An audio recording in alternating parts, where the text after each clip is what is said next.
gerçekle getirdin mi? Ama. Ha içmeyeyim yani onu. Böyle. Ne sen müşteriyim mi müşteriyinden? Müşteri. Sen benden yapıyorum senden alayım alamam. Alayım. Ha, ben geldim içecek mi içecek gel. Yemetleri.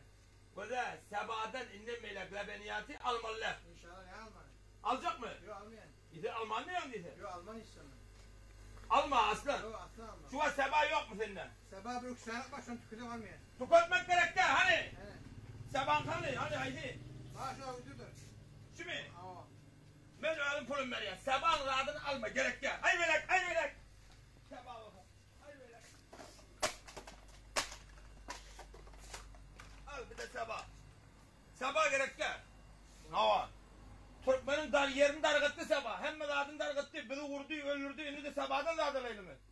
Ama ben bir sabahın tehrimi değil. Bir gayrı koymak, bizden koymak şu an. Tüken, böyle aslında menel vücut sabahdan da adılmalı. Tamam. Oraya Selamet Türk meselede kalkımda.